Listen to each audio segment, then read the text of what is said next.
언제 들어도 기분 좋은 금이 간 항아리 이야기를 아십니까? 금이 간 항아리요. 어떤 사람이 물지개에 각각 항아리 하나씩을 매달고 물을 날랐습니다. 오른쪽 항아리는 온전했지만 왼쪽 항아리는 금이 가 있었습니다. 그래서 주인이 물을 받아 집에 오면 오른쪽 항아리는 물이 가득 차 있었지만 금이 간 왼쪽 항아리는 물이 절반밖에 차 있지 않았습니다.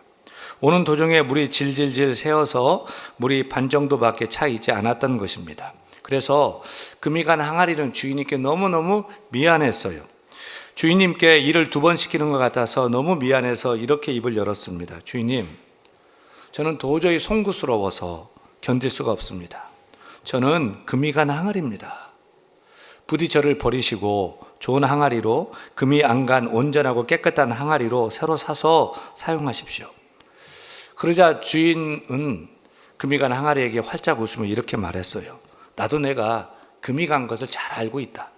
그러나 나는 항아리를 바꿀 마음이 전혀 없단다. 자, 우리가 물을 나르기 위해서 지나온 길을 한번 되돌아보렴.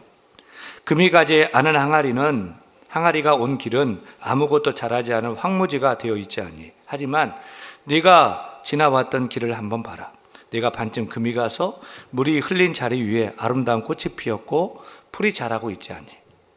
금이 간 내 모습 때문에 많은 생명이 풍성하게 꽃을 피고 열매 맺으며 자라고 있지 않니. 그러니 너를 어떻게 버릴 수가 있겠니? 라고 말하며 주인은 금이 간 항아리를 더 귀하게 여기고 더 사랑했다는 이야기입니다. 참 따뜻한 얘기가 아닙니까? 사랑 여러분, 우리 인생의 주인 되신 하나님은 어떤 분이실까요? 하나님은 금이 안 간 완벽한 사람만 사랑하실까요? 흠이 없는 사람만 사용하실까요? 그렇지 않습니다. 우리 하나님은 좀 부족하고요, 좀 모자란 사람도 아끼고 사랑하십니다. 우리 하나님은 흠도 없고 완벽한 사람보다는요, 좀 부족한 사람, 좀 미련해 보이는 사람, 허점도 보이고 틈도 보이는 그런 사람을 들어 사용하십니다. 우리 교회를 한번 생각해 보세요. 우리 교회 성도들이 다 완벽한 사람만 모였다면 어떻게 될까요? 금이 안 간 사람만 모여 있다면 어떨까요? 똑똑한 사람만 모여 있다면 어떨까요? 절대 실수하지 않는 사람이요. 또 세상에 대단한 사람이요. 이름만 대도 다 하는 사람, 그런 사람만 다 모여 있는 거예요. 실수도 없고 모르는 것도 없고 다 알고 다 하고 의롭고 완벽한 사람만 있어서 실수란 것을 용납하지 못하고 완벽하게만 한다면 교회가 어떻게 될까요? 여러분, 그런 교회에서 즐겁고 행복한 신앙생활을 할 수 있을까요? 저를 좀 보세요. 윤 목사가 금이 안 간 목사라면 어떨까요? 제가 바늘구멍 하나 안 들어가고 매사에 깐깐하고 완벽한 목사라 꼬치꼬치 다 따지고 실수하는 걸 절대 못 보는 그런 목사라면 어떨 것 같습니까? 하지만 이렇게 좀 허허거리고요, 금도 좀 가고요, 실수도 좀 하고요, 깜빡 잊기도 하고요, 알면서 모른 척도 하고 또 뭘 몰라가지고 아이고 죄송해요 라고 머리 극적거리는 그런 좀 금이 좀 간 평범한 목사가 더 좋을 것 같습니다. 저는요, 개인적으로 금이 좀 간 사람이 좋아요. 가정에서도 아내가 좀 금이 가면 좋을 것 같아요. 여자가 빈틈이 하나도 없이 완벽하면은요, 집에서 숨을 쉴 수가 없어요. 애들 잡는 거예요.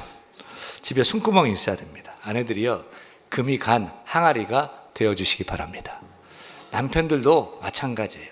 금이 간 항아리가 되어주시기를 바랍니다. 오늘 설교 제목이 무엇입니까?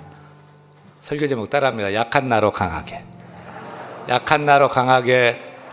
약한 나로 강하게. 가난한 날 부하게. 눈먼 날 볼 수 주에게 약한 나로 강하게. 약한 나로 강하게. 가난한 날 부하게. 눈먼 날 볼 수 있게 주 내게 행하셨네. 사랑하는 여러분, 우리 하나님은 강한 자보다 약한 자를 좋아하십니다. 빈틈없이 똑똑해서 자기가 최고인 줄 아는 사람은 하나님은 미워하십니다. 왜냐하면 자기가 똑똑하기 때문에, 자기가 다 할 수 있기 때문에 하나님을 의지하지 않기 때문입니다. 따라서 하나님은 좀 모자라고 부족해도 하나님을 의지하고 하나님께 도움을 구하는 사람을 사용하신다는 사실을 깨달아야 할 줄로 믿습니다.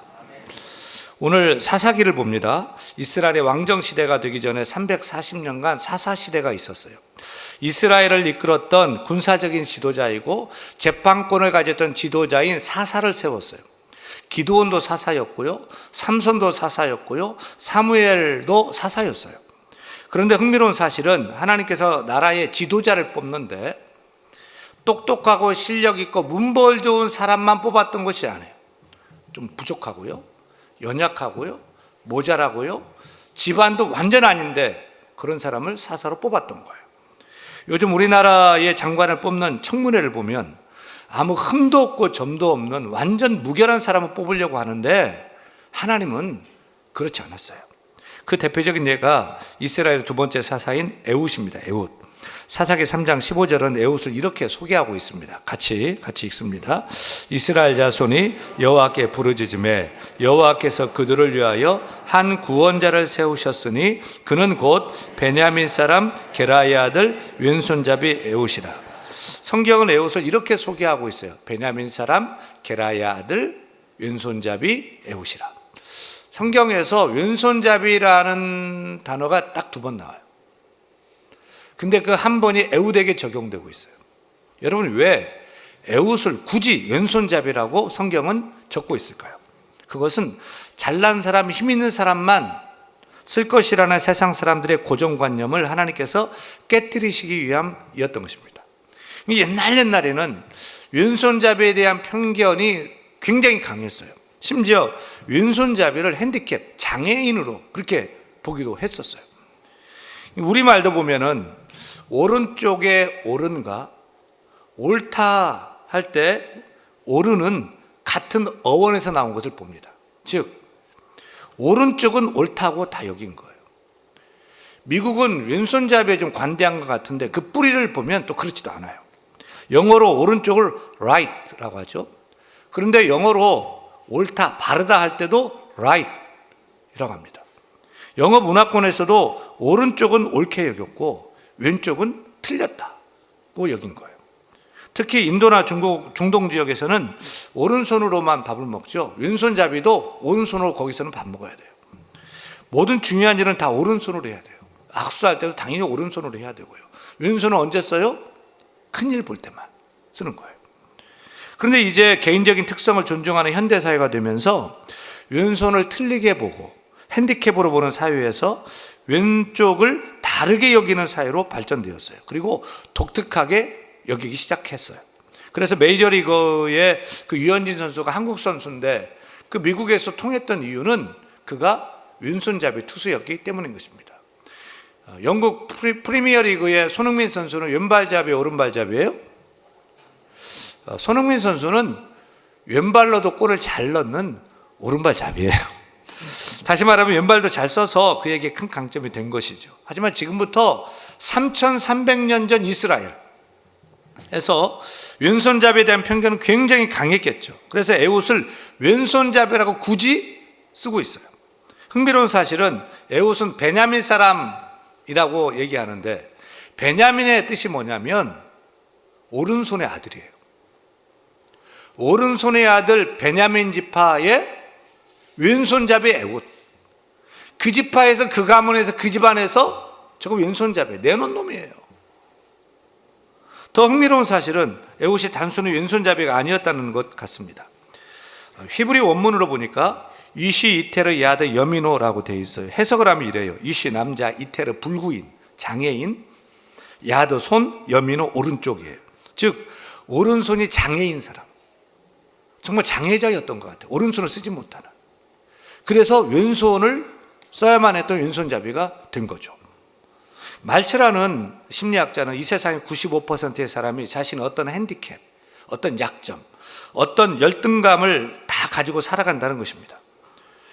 그런데 문제는 내 약점이 무엇인가에 있는 것이 아니라 그 약점을 어떻게 이해하느냐, 어떻게 받아들이느냐, 나아가 어떻게 극복하느냐에 따라서 그의 인생이 달라진다고 했습니다. 여러분은 어떤 약점, 어떤 단점, 어떤 핸디캡을 가지고 있습니까? 누구나 다 약점이 있죠. 부족한 점, 모자란 점, 핸디캡이 있습니다. 아니, 우리는 본래 약한 자고 부족한 자고 핸디캡, 장애를 가진 자예요. 우리는 모두 이시 이테르 야드 여미노인 것입니다. 오른손에 장애를 가진 왼손잡이 에웃이 바로 우리인 거예요. 그렇다면 문제는 그것 때문에 열등감에 빠져서는 안 되는 거예요. 이것을 받아들이고 그 다음에 이 약점, 이 약함을 어떻게 강함으로, 강점으로 극복하느냐인 것입니다. 여러분, 에웃이 자신의 핸디캡을 극복하고 정말 캡이 된 사람이 아닙니까? 별 볼 일 없던 오른손 못 쓰던 그 장애인 핸디캡을 가진 왼손잡이 에웃이 모압 왕을 죽이고 모압 군대를 물리치고 이스라엘의 자유를 가져온 정말 캡된 것 아닙니까? 사랑하는 여러분, 우리도 이렇게 우리의 핸디캡을 극복하고 에웃처럼 캡이 되어야 하지 않을까요? 그렇다면 어떻게 해야 될까요? 우리는 에웃이라는 이름에서 그 힌트, 성공의 비결을 찾을 수가 있어요. 에웃은 그 뜻이 뭐냐면 연합, 하나를 뜻하는 에하드에서 나온 이름이에요. 다시 말하면 그 이름의 뜻처럼요, 에웃은 하나님과 연합했어요. 그래서 하나님도 에웃과 연합했어요. 그래서 하나님의 에웃과 하나가 되어 주셨어요. 에웃은 오른손에 장애를 가진 왼손잡이라 오른손을 사용하지 못했어요. 하지만 에웃과 하나 되신 하나님께서 에웃의 오른손이 되어 주셨어요. 전능하신 하나님께서 에웃의 강한 손, 강한 팔, 강한 오른손이 되어 주신 것입니다. 그래서 하나님께서 함께 하시니까 오른손을 쓰지 못하는 에웃의 그 약점은 오히려 강점이 되었습니다. 그래서 그는 왼손잡이였기 때문에 모압 왕 에글론을 대적하기 위해서 들어갈 때에 오른쪽 허벅지에 한 뼘 정도의 단검을 차고 들어갔어요. 사람들은 대부분 주로 오른손잡이이기 때문에 왼손에 큰 차를 찬단 말입니다. 그런데 그는 왼손잡이였기 때문에 오른쪽 허벅지에 짧은 단검을 차고 들어가서 모압 군사들이 그를 그 무기를 알아보지 못했어요. 그래서 쉽게 모압 왕 에글론에게 의심 없이 접근할 수 있었고 결국 그를 처단하는데 성공하게 되었습니다. 그리고 거기서 끝난 것이 아닙니다. 에브라임의 산지에 올라가 나팔을 불었어요. 그리고 나를 따르라, 여호와께서 너희 원수들인 모압을 너희의 손에 넘겨주셨느니라 라고 하면서 흩어진 이스라엘의 온 백성을 하나님과 하나 되게 했어요. 그래서 모압 군대와 싸워서 그들을 다 진멸할 수 있었던 것입니다. 그 다음이 놀랍습니다. 사사기 3장 30절이에요. 3장 30절 읽습니다. 그날에 모압이 이스라엘 수하에 굴복하며 그 땅에 몇 년 동안요? 80년 동안 평안하였더라. 80년 동안 평안한 사실을 보셔서 깜짝 놀랐어요. 80년 동안 평안은 모세도 못했어요. 여호수아도 못했어요. 다윗도 80년의 평안을 가져온 적이 없어요. 근데 에웃이요, 왼손잡이가요, 오른손 못 쓰는 장애인이요,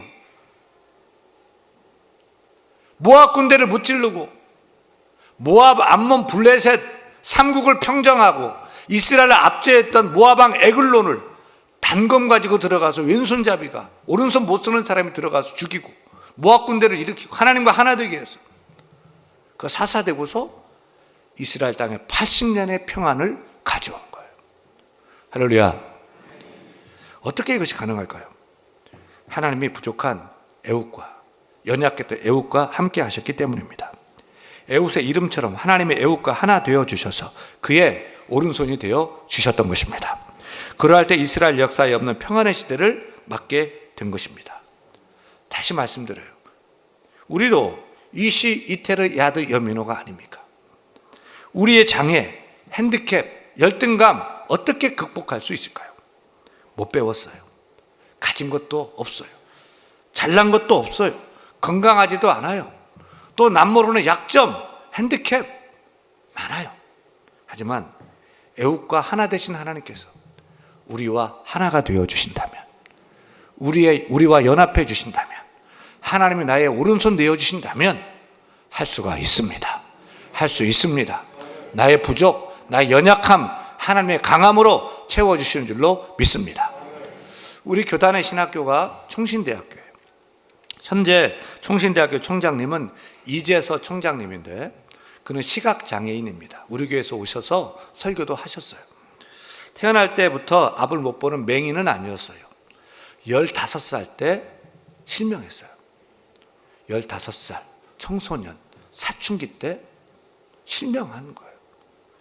그러니 그 사춘기 때 얼마나 절망하고 앞도 안 보이고 인생이 캄캄했을 거예요. 세상을 포기하고도 싶었어요. 그런데 이제서 그 청소년에게 하나님이 찾아오셨어요. 만나주셨어요. 그리고 함께 하셨어요. 하나님 연합하시고 하나가 되어주셨어요. 하나님의 그의 눈이 되어주셨어요. 그가 가는 길에 지팡이가 되어주셨어요. 그래서 총신대학교 사회복지학과 교수로 25년간 재직하고 은퇴하면서 총장이 지원한 거예요. 그리고 한국 최초로, 아니 세계 최초로 시각장애인이 대학교 총장 된 것은 이분밖에 없어요.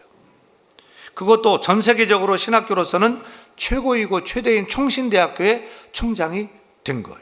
그것도 시각장애인이 말입니다. 그래서 사람들은 총장님을 보고 장애인임에도 불구하고 총장이 되어서 대단하다고 엄지척해요. 하지만 총장님은 이렇게 말을 해요. 장애인임에도 불구하고 제가 대단해서 총장 된 것이 아닙니다. 장애 덕분에 총장 된 것입니다. 앞 못 보는 장애 덕분에 하나님 불쌍히 여겨주셔서 총장이 된 것입니다. 전적인 하나님의 은혜입니다. 총장이 될 때 앞 못 보는 분이 PT를 하고 앞 못 보는 분이 총장하겠다 나서니까 사람들의 동정이 막 일어나가지고 우리 그 장애가 총장들한테 큰 역할을 했던 것이 사실이에요. 제가 옆에서 총장님을 쭉 보니까 이 앞을 못 보니까 이게 핸디캡이고 큰 약점이에요. 어디 가서도 혼자 못 가요. 항상 누가 잡아줘야 돼요. 이 교회 와서도 계단 올라올 때 잡아줘야 되고, 마이크가 여기 있다고, 강대상 여기 있다고, 센터를 잡아줘야 되고 이런단 말이에요. 근데 앞을 못 보니까 큰 장점이 있어요. 보이는 게 없으니까 겁이 없어요. 보지 못하니까 누구를 만나든지요 그냥 돈 달라고 해요. 그냥 인정사정 없이 돈 달라, 학교 좀 도와달라. 보이는 게 없으니까 줄 때까지 말을 해요. 보면 눈치가 없어요. 물불 안 가려요. 우리는 그냥 눈치 보고 애둘러서 막 이렇게 좀 막 부탁하고 이러는데 그냥 물불 안 가려요. 보이는 게 없으니까 그냥 돈 달라고요. 학교 도와달라고요. 줄 때까지 막 얘기하는 거예요. 그래서 지금까지 총장님들 중에서 모금을 제일 많이 한 분이 되었어요. 사랑해요 여러분, 하나님은 잘난 사람, 똑똑한 사람, 대단한 사람, 문벌 좋은 사람만 사용하는 것이 결코 아니에요. 우리 하나님은 장애를 가진 사람도, 부족한 사람도, 약점 있는 사람도 하나님을 붙들어서 더 크게 사용하시는 좋으신 하나님이십니다. 에훗만 그런 게 아니에요. 이제서 총장님만 그런 게 아니에요. 에훗 다음에 3대 사사가 삼갈이에요. 삼갈을 이렇게 소개합니다. 31절 말씀 같이 읽어요. 에훗 후에는 아낫의 아들 삼갈이 있어 소모는 막대기로 블레셋 사람 600명을 죽였고 그도 이스라엘을 구원하였더라. 3대 사사가 누구냐? 삼갈이에요. 이름이 삼갈이 뭡니까? 우리식으로 하면 삼돌이, 삼식이. 그러니까 집안이 굉장히 미천했던 그런 집안인 거예요. 아버지가 누구냐? 소속 지파가 없어요. 아낫의 아들 아낫인 거예요. 아낫은 가나안 여신의 이름이 아낫이에요. 그러니까 삼갈의 집안은 정통 히브리 출신 집안이 아니었던 거예요. 가나안 족속 이방인 출신이었던 것 같아요. 이방 여신을 숭배했던 그런 집안이었어요. 근데 삼갈이 유대교로 개종했던 것 같습니다. 뿐만 아니라 그는 농부예요. 농부. 배운 게 없어요. 잘 싸우는 용사가 아니었다는 거예요. 근데 삼갈이 무엇으로 블레셋 사람을 쳐서 이겼대요? 긴 칼로요? 큰 창으로요? 병거로요? 아니요. 소모는 막대기로요. 에훗은 긴 칼이 아니라 단검 가지고 들어가서 참 대단했는데 삼갈은 한술 더 떠요. 소모는 막대기로요. 소모는 막대기로 뭘 한단 말입니까? 뭘 할 수 있겠어요? 그런데 하나님이 함께 하시니까, 하나님이 그때를 붙들어 주시니까, 하나님이 사용하시니까 집안도 별로고 혈통도 이방인이고 직업도 농부고 또 소모는 막대기 가지고 삼갈에 나갔는데 하나님이 함께 하시니까 블레셋을 쳐서 이겼어요. 이스라엘을 블레셋에게서 구원한 사사가 된 거예요. 에훗 상갈만 그런 것이 아니에요. 사사 입다는 기생의 아들이었어요. 기드온의 300용사 기드온은 겁쟁이 농부 출신 아닙니까? 모세도 살인자였고 그가 가진 것은 양치던 지팡이 하나밖에 없어요. 하나님 물어요. 네가 가진 게 뭐냐? 지팡인데요. 근데 그 양치던 지팡이 가운데 하나님이 함께 하시니까 홍해를 가르는 지팡이가 되고 반석에서 물을 내는 능력의 지팡이가 되지 않습니까? 하나님이 함께 하시니까, 부족해도 하나님이 함께 하시니까요. 질문이 생겨요. 그럼 왜 에훗 시대의 이스라엘은 왜 모압 왕 에글론에게 18년 동안이나 압제를 당했느냐? 왜 그랬을까요? 왜냐하면 이스라엘 백성들은 자신의 강한 오른팔만 붙들었던 거예요. 내 힘만 의지했던 거예요. 하나님 찾지 않았던 거예요. 하지만 에훗은 부족했어요. 연약했어요. 장애를 가졌어요. 대신 하나님과 함께 했어요. 하나님과 하나가 되어주셨어요. 하나님이 그의 오른손이 되어주셨어요. 그래서 승리할 수가 있었던 것입니다. 따라서 약하고 부족한 우리도 하나님과 함께하면 됩니다. 하나님과 하나 되면 됩니다. 하나님이 나의 오른손이 되어주시고 강함 되어주시면 되는 것입니다. 사랑하는 여러분, 우리 하나님은 어떤 분이십니까? 하나님은 어떤 분이죠? 고린도전서 1장 27절 28절 말씀을 읽어요. 우리 하나님은 이런 분, 참 신비로운 분이에요. 읽습니다. 그러나 하나님께서 세상에 미련한 것들을 택하사 지혜 있는 자들을 부끄럽게 하시나 하나님이에요. 또 세상에 약한 것들을 택하사 강한 것들을 부끄럽게 하시나 하나님이에요. 또 하나님께서는요, 세상에 천한 것들과 멸시받는 것들과 없는 것들을 택하사 있는 것들을 폐하시는 하나님이십니다. 아멘. 이런 하나님을 잘 아는 사도 바울은 이렇게 고백을 해요. 같이 읽어요. 내가 그리스도를 위하여 약한 것들과 능력과 궁핍과 핍박과 곤란을 기뻐하노니 이는 내가 약할 그때에 곧 강함이니라. 따라합니다. 내가 약할 때 하나님은 나의 강함 되십니다. 내가 미련할 때 하나님은 나의 지혜가 되십니다. 내가 가난할 때 하나님 나의 부함 되십니다. 하나님이 나의 능력 되십니다. 할렐루야. 이 말씀을 믿고 하나님 앞에 서야 됩니다. 하나님과 하나 되어야 됩니다. 넘어질 거면 하나님 앞에서 넘어지세요. 약해질 거면 하나님 앞에서 약해지시길 바랍니다. 하나님은 강함이십니다. 하나님의 능력이십니다. 예수 그리스도는 능력의 이름 예수 그리스도인 것입니다. 기억하세요. 죄를 지으면 안 되지만 약함은 괜찮아요. 약점은 괜찮아요. 대신 그 약함 가지고 하나님 앞으로 나아가시길 바랍니다. 언제나 우리의 문제는 내가 강하다고 여기는 거예요. 내가 할 수 있다. 나는 똑똑하다. 나는 대단하다고 여기는 것이 문제인 거예요. 우리의 약함은 괜찮습니다. 그것 가지고 하나님께 나오면 하나님은 강함되어 주십니다.